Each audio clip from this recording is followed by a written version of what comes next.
Hi, this is Sarah Meixel with Pigsite, and today we're here with Dr. Peter Schneider. He is a veterinarian with Innovative Agriculture Solutions and Schneider and Schneider Pork Farms, which is the family farm based in Waterloo, Iowa. Thanks for being with me today, Peter.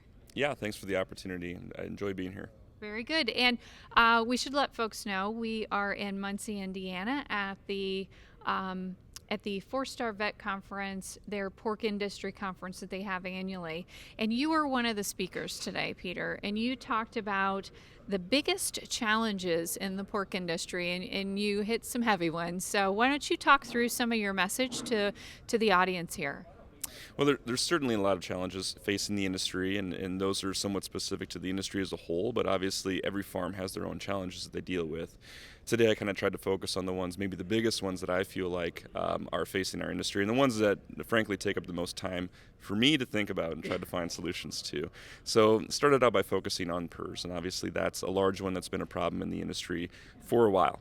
Obviously the most costly disease that we face in the industry as well. And again, working towards solutions for that are extremely tough. But probably more recently, it seems like, again, we've maybe changed some of our focus on our sow farms and how we're managing some of the PRRS breaks there. Instead of maybe looking for PRRS closures, depopulations have been back on the table for us for a number of different reasons. And again, those aren't going to be right for everybody, but in certain circumstances, they seem to maybe make some sense. We also talked a little bit about the PRRS-resistant pig and how nice that would be to reduce our challenges in the industry, but certainly maybe would create some other ones with an increase in pig supply. We also talked a little bit about labor and, again, the ongoing challenges that we have there, and I think that's probably true for everybody in this industry, that labor is the number one resource we have in our farms, and something that, again, continues to be extremely important for us. And the different sources for labor that we have today, we're using more visas to get labor into the country to help us on our pig farms, but even that has become more challenging.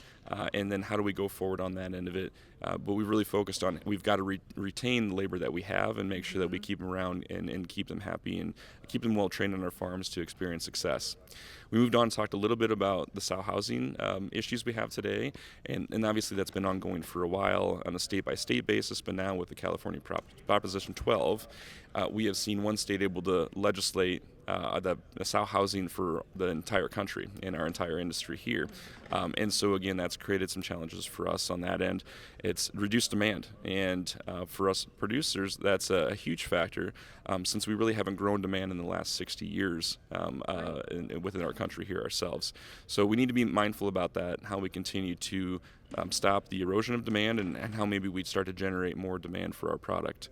And finally, we talked a little bit about foreign animal disease and its importance, and obviously that's been a conversation since China first announced their cases of African swine fever there, but it really, again, this is an opportunity for us to get ahead of that and create a scenario where we can maintain our export markets, continue to make sure that we've got those options to get rid of that exported pork, the 30% of our pork that we're generating every year, and continue to make sure that we've got continuity within our business for that reason. So really try to push producers that were here today, if they're not already, to get signed up for the U.S. SHIP program and start enrolling their sites in that.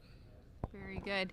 And you talked about challenges, but now let's talk a little bit about what are some of the solutions. How can producers, be part of the solution? Well, as a producer myself, I'm always trying to take control of my future and make sure that I'm the one that's focusing myself on where we're going to go. And so I encourage other producers to do the same. And I think as an industry, we need to be proactive and being ahead of some of these scenarios. So again, whether it's talking about biosecurity on farm and making sure that we're preventing disease from getting in to our farms and working on that end, whether it be with labor, about having conversations with our elected officials and the government about the need to have these visa sources available, and continuing to be active in terms of retaining the labor that we have on farms, or whether it be with the Proposition 12 and where we go as an industry with our housing. How do we advocate to make sure that we have continuity in that aspect of our industry? I think we've got some ability to get in front of these things and really be aggressive in making sure that the conversation gets directed in the way that we want it directed versus being told on how it's going to go. Yeah.